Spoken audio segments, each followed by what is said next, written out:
Assalamualaikum warahmatullahi wabarakatuh. Apa kabarnya pemirsa Insanak CSM TV dimanapun Anda berada? Bertemu kembali bersama kami tentunya di acara CSM TV Podcast. Nah, Insanak CSM TV Sambas, saat ini kita kedatangan tamu salah satu presiden mahasiswa dan wakil presiden mahasiswa salah satu perguruan tinggi yang ada di Kabupaten Sambas, yakni Institut Agama Islam Sultan Muhammad Syafieddin Sambas, bersama Abang Adimas dan Bang Ridwan. Apa kabarnya, Bang? Alhamdulillah, baik ya, ya. Sebelum berbincang lebih jauh tentang terkait esensi dari kemerdekaan itu sendiri, boleh diperkenalkan terlebih dahulu, Bang, nama-namanya. Sebelumnya perkenalkan, nama saya Adimas Nur Saifullah. Saya dari kampus YIS Sambas atau Institut Agama Islam Sultan Muhammad Syafieddin Sambas. Di kampus saya semester 7, ya, semester 7, kemudian menjabat sebagai presiden mahasiswa. Presiden mahasiswa itu selaku ketua Badan Eksekutif Mahasiswa. Iya, program studinya? Program studi bimbingan penjualan Islam. Iya. Kalau Bang sendiri? Baik, terima kasih Kak. Sebelumnya perkenalkan, nama saya Ridwan. Asal saya dari Desa Sarilabaa, khususnya di Jawa Selatan. Kalau dari tempat saya nyebrang lagi. Nah, alhamdulillah tahun 2023 itu saya mendapat amanah beserta Bang Saiful selaku Presma, dan saya jadi wakil presiden mahasiswanya. Saya dari Fakultas Syariah, khususnya Hukum Tata Negara prodinya. Nah, mungkin sekian. Semester masuk semester 7 nanti tuh. Semester 7. Yeah. Kalau Abang sendiri presiden mahasiswa dan wakil presiden jabatnya periode tahun berapa? Periode tahun 2022-2023. 2022-2023 ya. Berarti bentar lagi udah habis. Ya, insya Allah nanti selesainya SK bulan 12 Desember. Nah, itu selesai. Berbicara tentang jadi presiden dan wakil presiden, selama ini program-programnya yang sudah dilaksanakan bersama wakilnya seperti apa? Untuk program-program yang sudah dilakukan, salah satunya kami di sini membawa visi misi, yaitu YIS Hebat, di mana dalam kalimat hebat itu yang pertama harmonis, yang kedua energik, kemudian yang ketiga berkolaborasi, aktif dan terunggul. Nah, yang pertama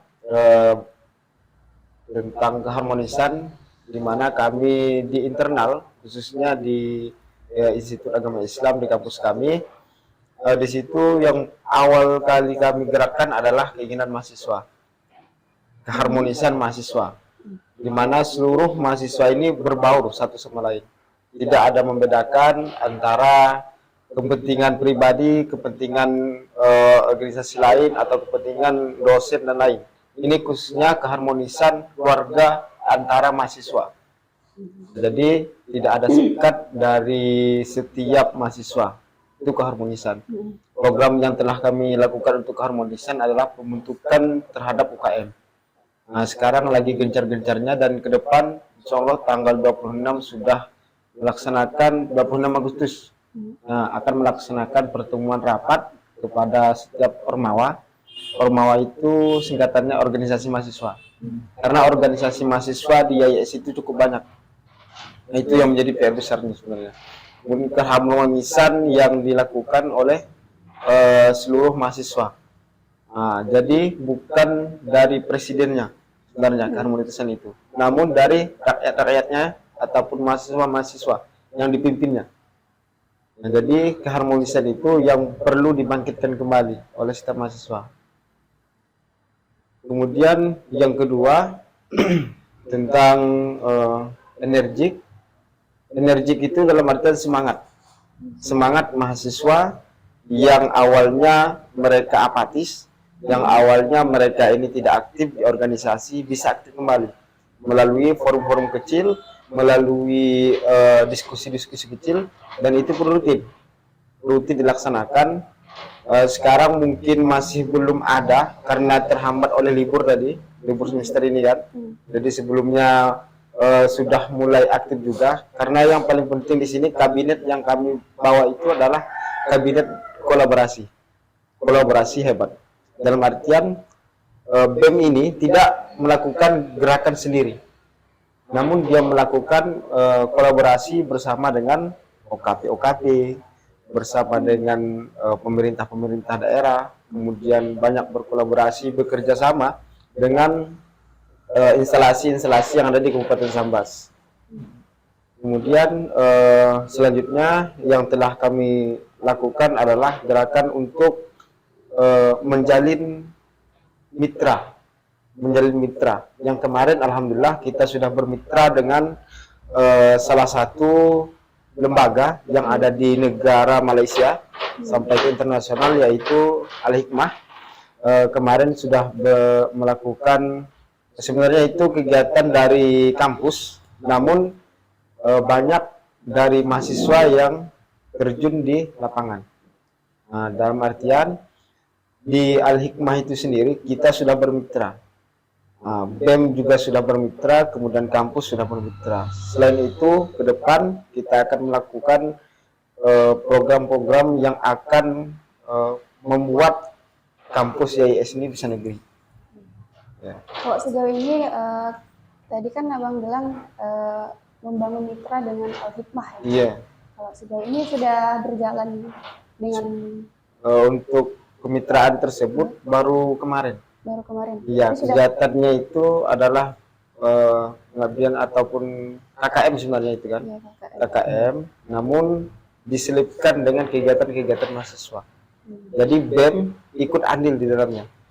Ikut andil bermitra bersama dengan Hikmah, kemudian kampus dengan lembaga-lembaga kampus. Jadi bukan berarti BEM ataupun pengurusan BEM ini berdiri sendiri. Dia banyak berkolaborasi, banyak bekerja sama. Kalau dari Bang Ridwan sendiri, bagaimana perasaannya selama hampir 1 tahun menjabat sebagai Wakil Presiden Mahasiswa? Iya, jadi kurang lebih hampir setengah tahun lebih lah kayak rasanya diberikan amanah untuk menjabat sebagai Wakil Presiden Mahasiswa. Ya tentunya ada, kalau apa bahasanya, beberapa masalah yang lalu itu pasti ada gitu ya. Dalam setiap tahapan itu pasti terdapat masalah-masalah, tapi dari bagaimana lagi dari internal kami menyelesaikan hal tersebut. Tadi kan karena kami mempunyai visi misi kayak IAS menjadi hebat dan sebagainya, itu nanti visi misi untuk menjadikan bahasanya membantu dari pihak kampus atau mendukung kegiatan penegrian kampus dan sebagainya. Mungkin kami ada nanti di situ salah satu program kami. Kalau saya kan terfokus pada internalnya kan, kalau beliau di eksternal. Kalau di internal ini nanti ada kegiatan-kegiatan yang keagamaan, lebih ke mengolah kawan-kawan yang mau ikut belajar ngaji dan sebagainya, dibenahi di lingkungan kampus itu gitu.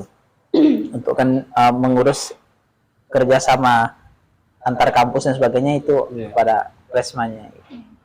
Nah, satu lagi Bang, berbicara tentang visi misi tadi kan harmonis, energik dan berkolaborasi. Kalau sudah sejauh ini visi misi dari Presiden dan Wakil Presiden itu sudah berjalan dengan baik atau belum? Kalau berbicara tentang harmonisnya, nanti tadi kan harmonis sesama mahasiswanya itu sendiri yang semulanya apatis, apakah sekarang sudah berjalan? Untuk yang pertama tentang keharmonisan, apakah sudah berjalan? Sekarang sudah berjalan. Seluruh mahasiswa, seluruh ormawa lagi gencar-gencarnya untuk pembenahan, karena melihat di ormawa itu kepengurusan sebelumnya masih ada. Nah, jadi tahun ini nanti targetnya dihabiskan seluruh kepengurusan, dalam artian ketua-ketua hima, ketua-ketua UKM. Kalau UKM itu unit kerja mahasiswa, UKM itu di bawah naungan BEM. Nah, jadi ketua-ketua UKM, kemudian ketua-ketua BEM fakultas. Karena ini kan kalau di IAIS sendiri, di kampus IAIS itu ada terstruktur sekali.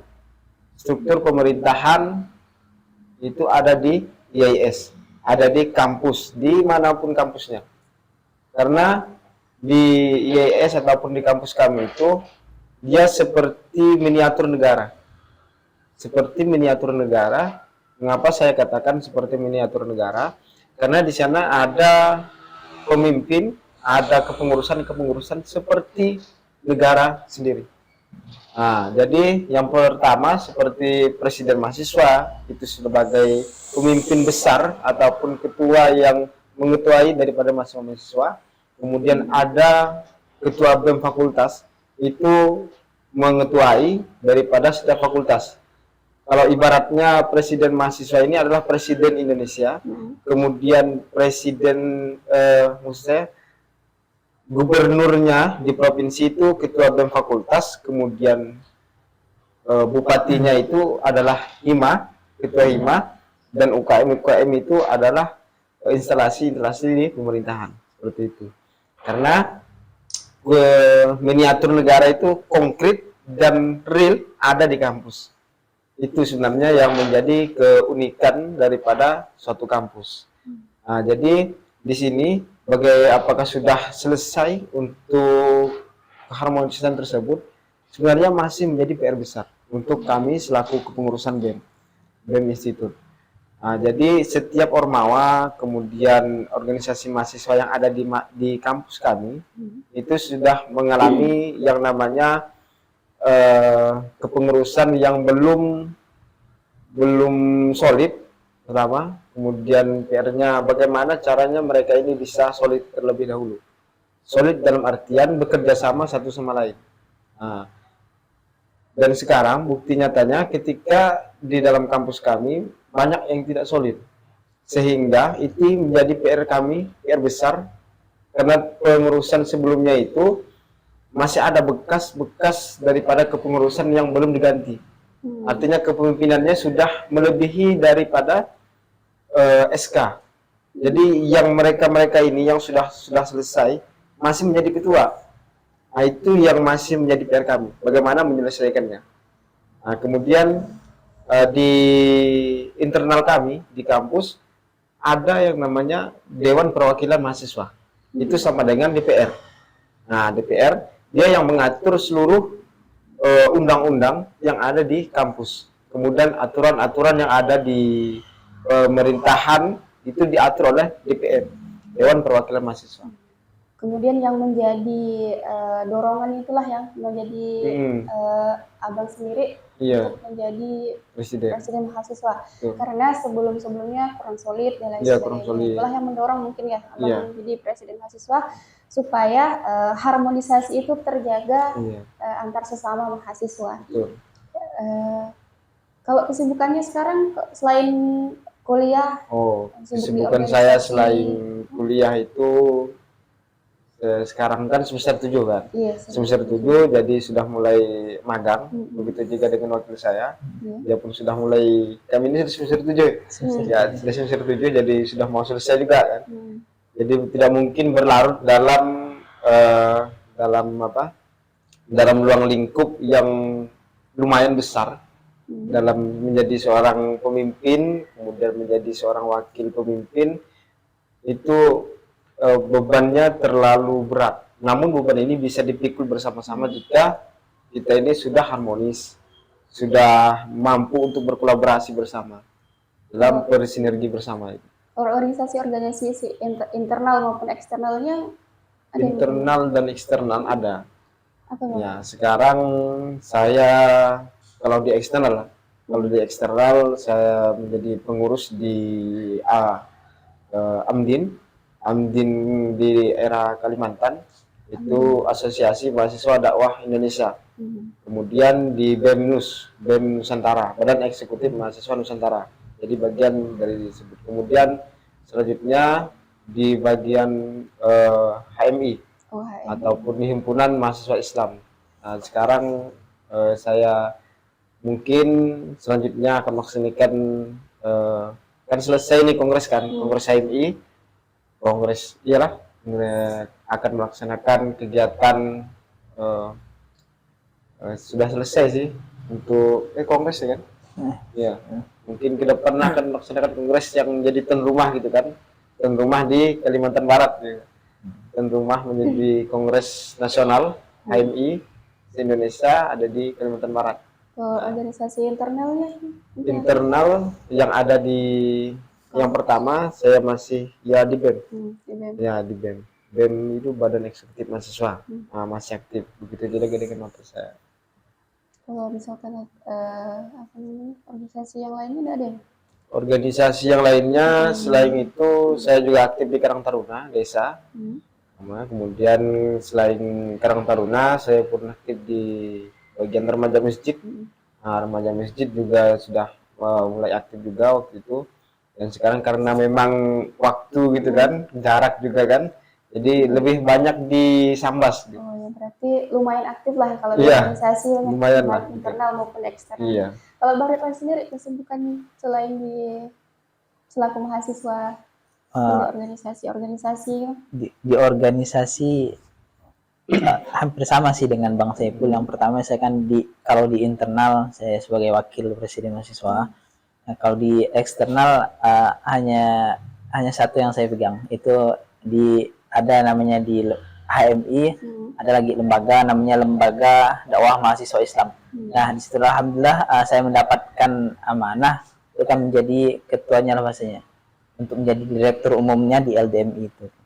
Nah, tapi sampai sejauh ini ada yang berjalan, ada yang nggak berjalan juga program-program gitu, karena kesibukan lah gitu. Beliau ini sudah menjadi ketua LDMI, Lembaga Dakwah Mahasiswa Islam, itu cabangnya dari HMI. Jadi beliau ini ketuanya. Di masa yang sebentar lagi hampir habis ya masa jabatannya Bang ya. Kalau strategi ke depan ini untuk presiden mahasiswa dan wakil presiden mahasiswa. Untuk strategi ke depan, kalau untuk tahun ini, karena ini kan mau penerimaan mahasiswa baru kan, mahasiswa baru pada tahun 2023, mungkin yang pertama yaitu acara kegiatan itu PBAK, di mana itu mahasiswa baru masuk, itu nanti ada kegiatan-kegiatan internal di kampus, itu akan dilaksanakan pada tanggal 25 September, ya, 25 September, sampai dengan tanggal 28 itu akan melaksanakan upacara penerimaan mahasiswa baru. Nah, karena ini kan sudah masuk tahun ajaran baru. Nah, tahun ajaran baru. Itu rencana ke depan. Kemudian pada tahun ini kita akan melaksanakan kerjasama bermitra dengan lembaga instalasi yaitu dari KPPAD Provinsi Kalimantan Barat untuk keperempuanan gitu kan, untuk karena melihat kasus yang ada di Kabupaten Sambas kemarin kita sudah mendengar kasus di mana di bawah umur itu sudah menikah.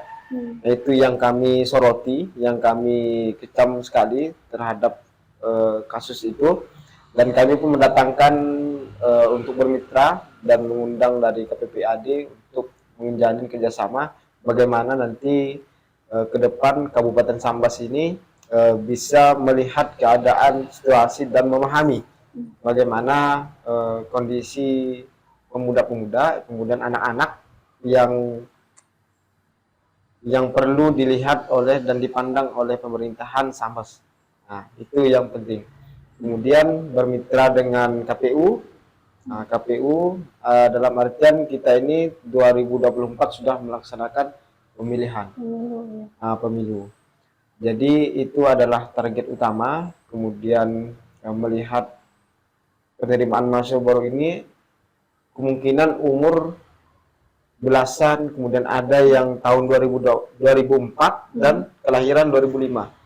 Jadi melihat data daripada KPU itu hampir 50% itu adalah 55% kalau tidak salah saya, 55% itu pemilih pemula, artinya pemilih pemuda Gen Z atau milenial.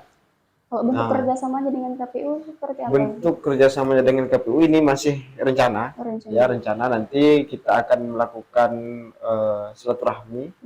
Nah, silaturahmi dengan KPU dan bekerja sama dengan Mungkin target lebih ke sosialisasi. ya gitu. sosialisasi, dan yang nanti kami targetkan itu adalah mahasiswa-mahasiswa baru. Oh, Nah, yang baru datang itu kan, baru masuk. Begitu juga dengan dari Bawaslu. Nanti kemungkinan kami akan melakukan komunikasi dengan Bawaslu terhadap pengawasan terhadap pemilu. Nah, itu yang target utama kami. Kalau Bang Dewa sendiri suka dukanya selama jadi wakil presiden mahasiswa. Mungkin lebih banyak sukanya ya. Ya gimana ya, pasti adanya suka duka itu pasti yang dijalani. Kalau dukanya, bahasanya sukanya kan pas menghadap kedatangan adik-adik mahasiswa baru ya, tentu bahasanya setiap ada yang keluar, ada yang lulus, pasti ada yang masuk nanti. Jadi semakin nanti harapan kami sih semakin banyak yang bisa masuk ke YIS lah gitu. Jadi kan juga salah satunya membantu proses penegrian dan sebagainya. Itu harapan kami. Kalau ya dukanya apa Bang Saiful nih? Kalaupun dukanya sih tahulah, kalaupun melihat seorang pemimpin pasti ada yang suka dan ada yang tidak suka dengan kepemimpinan dari seseorang. Nah, begitu juga dengan permasalahan yang kami hadapi, yaitu banyaklah orang-orang oknum-oknum, saya katakan oknum, yang mungkin sering sekali ikut campur terhadap kepemimpinan kami, karena kemudian menganggap bahwa ini itu, tidak ada aksinya, tidak ada ini. Namun lihatlah bagaimana bergeraknya, aksinya bagaimana, kemudian gerakannya bagaimana, itu. Namun memang banyak sekali sedihnya, kemudian banyak sekali pedihnya juga menjadi kepengurusan.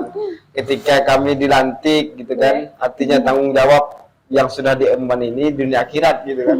Jadi itu yang menjadi besar sekali tanggungannya. Nah, jadi sedih lah gitu kan, kalaupun kadang waktu itu bisa dipotong gitu kan, waktu kuliah mungkin kan bisa disisirkan, waktu istirahat bisa disisihkan untuk kegiatan BEM gitu kan.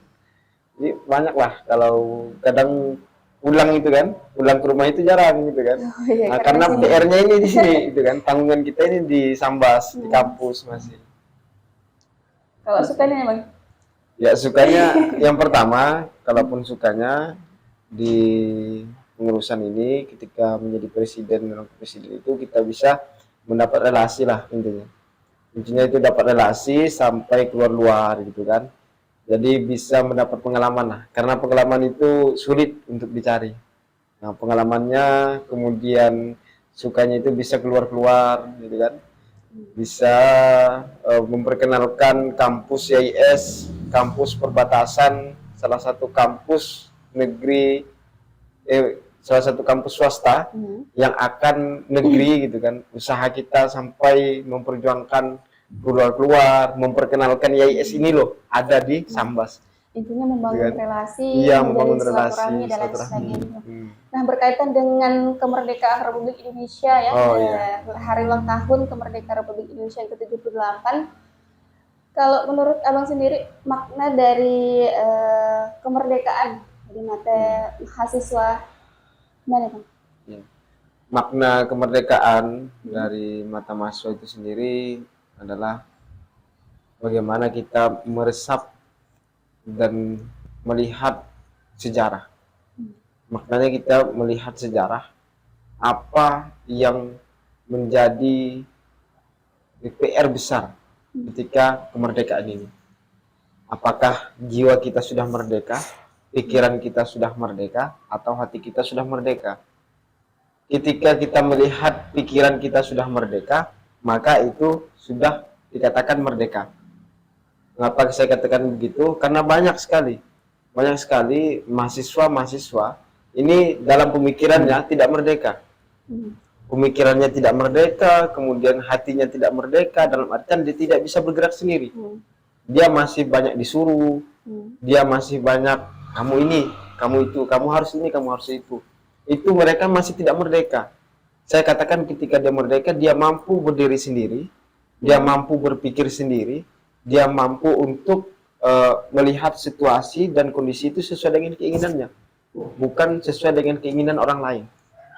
Nah, kalau di mata mahasiswa seperti itu, dia lebih kepada memerdekakan pikirannya itu sendiri. Berarti menjadi masih PR besar Iya, bagi selaku PR besar. pemuda Iya. sebagai generasi penerus. Ternyata masih banyak pemuda-pemuda yang ibaratnya masa muda dan Iya, masih bodoh. kayak angkuh atau mana ya? Masih disuruh-suruh lah gitu kan, masih mahasiswa yang mageran lah. Mageran ya. Iya, mungkin masih belum merdeka lah kalau melihat pemuda-pemuda ini sekarang. Apalagi sekarang dengan perkembangan teknologi, Ah, melawan ibaratnya merdeka itu bukan berarti melawan penjajah, tapi iya, bukan sekarang orang penjajah. melawan perkembangan teknologi yang sangat pesat. Iya, betul. Melawan teknologi yang sangat pesat sekarang.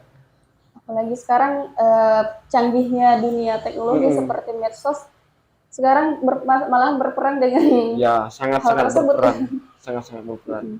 Karena sejarah, kalaupun kita melihat sejarah, siapa yang paling banyak berpengaruh dalam kemerdekaan di Republik Indonesia? Ketika golongan tua dan golongan muda itu berseteru. Siapa di antara mereka yang menggerakkan ataupun untuk mensegerakan kemerdekaan? Dia adalah golongan muda ketika merdeka. Sebelum kemerdekaan itu, Insinyur Soekarno, presiden pertama, itu dibawa ke Rengas Dengklok. Siapa yang menculik Soekarno? Berani menculik Soekarno siapa? Pemuda. Ya kan? Pemuda. Sejarah itu membuktikan bahwa peran pemuda ketika saat itu, makna dari pemuda itu, makna dari kemerdekaan itulah kita melihat sejarah. Sejarah mahasiswa yang mana banyak memberikan sumbangsihnya kepada negara Indonesia, kepada kemerdekaan Indonesia. Bangkitlah, gitu kan? Bangkitnya pemuda-pemuda sebelumnya, tahun-tahun penjajahan, gitu kan? Perseteruan, kemudian segerakan kemerdekaan, kata pemuda kan? Maka Insinyur Soekarno bingung ketika itu. Dia bingung, satu sisi pada tanggal 24-20-an itu diberikan hadiah oleh Jepang untuk kemerdekaan. Namun pemuda ini nggak mau untuk hadiah. Kita bisa berdiri sendiri, katanya. Kita bisa memerdekakan diri sendiri. Dipaksa Insinyur Soekarno. Berani pemuda seketika itu. Namun sekarang apa?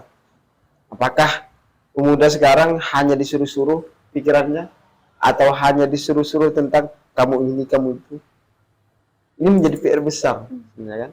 Dari mata kami melihat, saya selaku mahasiswa juga, kemudian pemuda-pemuda, sebenarnya itu kita lihat sejarah. Sebenarnya kemerdekaan itu adalah pemuda yang menggerakkan, pemuda yang menggerakkan terhadap kemerdekaan. Kalau saya melihat, kalau untuk peran pemuda itu sendiri, yang pertama yaitu sebagai agen of control, kemudian mengontrol sosial, sebagai pengontrol apapun yang publik terima, apapun yang kebijakan pemerintah berikan, itu dikontrol oleh mahasiswa. Perannya seperti itu. Kemudian sebagai agen perubahan, artinya mahasiswa ini berperan sebagai agen perubahan. Artinya dia ini merubah, bukan merubah orang lain. Saya katakan bukan merubah orang lain, lebih kepada mengubah dirinya sendiri terlebih dahulu. Mengubah dirinya, mengubah pola pikirnya, mengubah hatinya terlebih dahulu. Kebanyakan mahasiswa ini ataupun pemuda ini mau untuk mengubah banyaknya mengubah banyaknya orang-orang, namun dia ini tidak bisa merubah dirinya. Kebanyakan hanya berpikir, aku akan mengubah ini, aku akan ini, aku akan ini. Dia banyak berpikir, namun tidak ada aksinya. Aku akan ini, aku akan itu, dan bla bla bla bla, tapi tidak ada aksinya. Artinya tidak ada turun. Tidak ada turun. Nah, perannya sebenarnya itu adalah merubah dirinya, dia bisa berpikir, dia bisa bergerak. Itu yang dikatakan agen perubahan. Bukan kita ke agen perubahan hanya menyuruh kamu merubah ini, kamu sistem ini kamu ubah ini. Atur, diatur. Itu bukan sebagai agen perubahan. Saya katakan bukan agen perubahan. Namun ketika agen perubahan dikatakan itu, dia mau berpikir, dia mau beraksi. Itu agen perubahan, agen sebagai kontrol, kemudian sebagai berperan sebagai yang bisa melihat situasi dan kondisi. Kemudian sebagai menjadi penerus terhadap kepemimpinan yang ada di Indonesia. Pemimpin-pemimpin sekarang, dia tidak akan selamanya menjadi pemimpin. Artinya ada penerus. Ada penerus terhadap kepemimpinan itu. Kita berperan terhadap penerusan kepemimpinan itu. Penerusan terhadap kepemimpinan yang sebelumnya diambil oleh orang-orang tua. Orang-orang yang umurannya kemungkinan 20 tahun ke atas, 30 tahun ke atas, itu bisa untuk menjadi seorang pemimpin. Pemimpin daerah mungkin kan. Mungkin pengganti saya ini, saya tidak bisa selamanya menjadi presiden mahasiswa. Ada pengganti saya. Itulah peran daripada mahasiswa itu. Bisa mengganti terhadap menjadi pemimpin. Kalau sudah sejauh ini, apa yang dilakukan abang mahasiswa atau pemuda dalam mengisi kemerdekaan? Saya selaku pemuda dalam mengisi kemerdekaan ini banyak melakukan kegiatan-kegiatan yang lebih kepada keunggulan dan menyadarkan diri, kemudian mungkin di Karang Taruna sudah mulai juga. Sebenarnya ini PR besar sebenarnya dari setiap organisasi mahasiswa, bukan hanya BEM IAIS, karena di Sambas ini banyak sekali organisasi kemahasiswaan, organisasi kepemudaan, organisasi yang ada di desa, di mana organisasi tersebut yang diambil alih oleh pemuda. Mereka bisa berperan aktif dalam mengisi kemerdekaan. Bukan tentang dia ini melakukan kegiatan-kegiatan yang mungkin yang sudah rutin dilakukan. Saya buat inovasi baru, dalam artian banyak-banyak mendengar sejarah, banyak-banyak menghayati sejarah, banyak-banyak melakukan analisis terhadap sejarah. Kegiatan yang mungkin lebih positif, bukan sukaria dalam meriput kemerdekaan. Contohnya seperti kegiatan-kegiatan yang mungkin sudah diekspresikan oleh masyarakat besar kan. Kegiatan seperti panjat pinang, kemudian tarik tambang, itu dimaknai sebagai kemerdekaan. Sebenarnya itu hanya sebagai segelintir aja, paling ujung lah gitu kan kegiatan itu. Namun yang paling inti adalah penghayatan terhadap kemerdekaan. Pertama, apakah Sambas sendiri ini sudah merdeka? Apakah Provinsi Kalimantan Barat ini sudah merdeka? Kemudian apakah Indonesia ini sudah merdeka? Merdeka dalam artian sudah tidak dijajah lagi. Namun buktinya kita dijajah oleh media. Kita dijajah oleh produk-produk asing. Kita dijajah oleh negara kita sendiri. Salah satu yang paling besar sekarang itu mungkin Iya. dijajah oleh media. Dijajah oleh media. Mungkin lebih ditekankan lagi kepada generasi-generasi bagaimana menangkal berita-berita, informasi hoax. Bisa memfilter, kemudian bisa untuk mendalami kembali, menganalisis kembali, jangan sekali makan dalam menerima terhadap berita-berita, gitu kan, menerima terhadap informasi-informasi yang belum dipahami atau belum dimengerti. Banyak sekali anak muda sekarang belum memfilter informasi dan sudah di-share. Iya betul, sudah di-share gitu kan, belum paham apa informasinya lebih dalam, kemudian langsung di-share. Karena media itu sangat pengaruh besar lah. Kita bisa mengontrol sebenarnya kan. Pemuda ini bisa mengontrol untuk bisa untuk memfilter informasi-informasi itu. Itulah diadakannya kajian ilmiah. kemudian diadakannya analisis yang lebih mendalam di perguruan tinggi itu sebenarnya. Nah, terakhir buat Iya. itu lebih ke harapannya kemerdekaan sekarang di Indonesia yang ke-78 seperti apa? Tentunya harapannya kan udah lama kita merdeka kan udah 78 tahun. Udah cukup kalau diusiakan dengan manusia itu udah cukup, bahasanya udah cukup tua lah kan.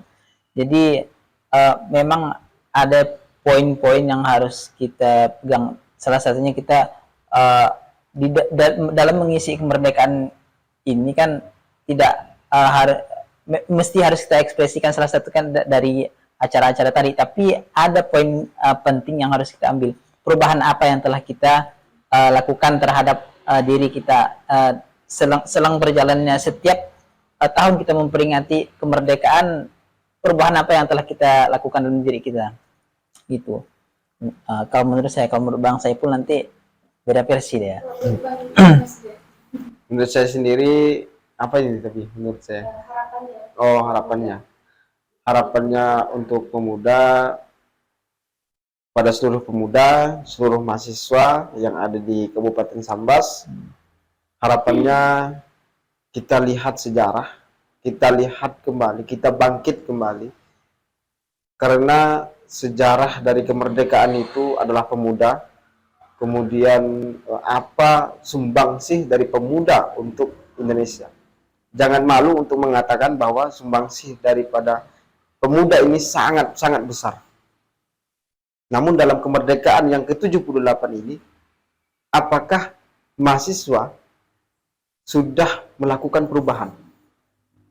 Perubahan apa yang sudah dilakukan untuk Kabupaten Sambas? Perubahan apa yang sudah dilakukan untuk Provinsi Kalimantan Barat? Perubahan apa yang sudah dilakukan untuk Indonesia? Perubahan kecil minimal. Perubahan kecil di mana ruang lingkup di daerah kita, ruang lingkup yang kita diami, itu yang menjadi PR besar terhadap pemuda. Seorang mahasiswa, seorang pemuda yang bisa mengubah ruang lingkup tersebut menjadi hal-hal yang positif. Kemudian melihat bagaimana pemuda ini ketika sejarah tahun 98 itu pemuda sangat berperan, mahasiswa sangat berperan. Ketika Soeharto menjadi seorang presiden, ketika kebijakan-kebijakan yang tidak searah, yang tidak selaras dengan masyarakat, yang tidak selaras dengan Indonesia, itu mereka mahasiswa, pemuda bersatu untuk kegiatan reformasi.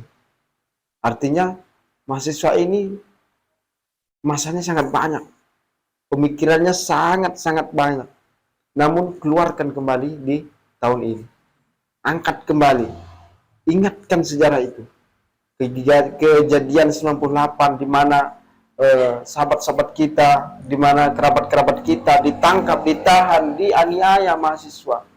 Namun sampai sekarang itu yang kekritisan mahasiswa yang perlu dikuatkan.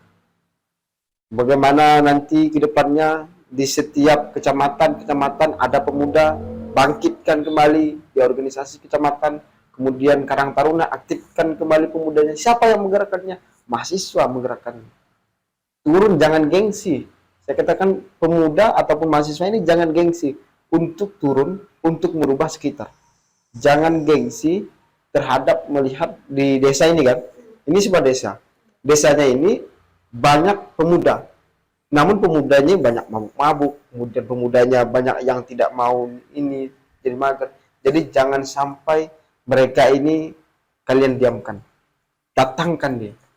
Datang, kita sebagai mahasiswa ini, datang jemput. Bukan kita menunggu. Jangan jadi mahasiswa yang selalu menunggu. Banyak jemput bola itu. Kesempatan banyak jemput. Jadi harapannya seperti itu. Jangan sampai kita ini sebagai mahasiswa mager. Mager. Sukanya itu disuruh. Jadi yang menyuruh ini merasa dia ini sudah hebat. Namun menurut saya dia ini menyuruh belum untuk memerdekakan, melainkan untuk menjajah. Orang-orang yang menyuruh saya katakan ini adalah penjajah. menyuruh ini, kamu ini, kamu ini, kamu ini, itu adalah penjajah. Namun ketika dia merdeka adalah sesuai dengan pikirannya sendiri. Dia bisa bergerak tanpa bantuan orang lain. Nah, mungkin itu saja. Ya, pemirsa Insanak CSM TV dimanapun Anda berada, jadi esensi dari kemerdekaan Republik Indonesia yang ke-78 ini mungkin di mata mahasiswa atau di mata pemuda itu bagaimana mengisi hal-hal yang positif di setiap harinya dan jangan mageran ya, jangan mageran jadi pemuda. Seperti itu ya. Iya, jangan mager. Nah, Insanak CSM TV dimanapun Anda berada, mungkin sekian perjumpaan kita pada podcast kali ini. Saksikan terus channel di CSM TV Sambas, channel YouTube, Facebook, dan lain sebagainya. Jangan lupa komen, like, dan subscribe. Tentunya di channel CSM TV Sambas, channel pilihan kita. Sekian dari saya. Assalamualaikum warahmatullahi wabarakatuh. Waalaikumsalam warahmatullahi wabarakatuh.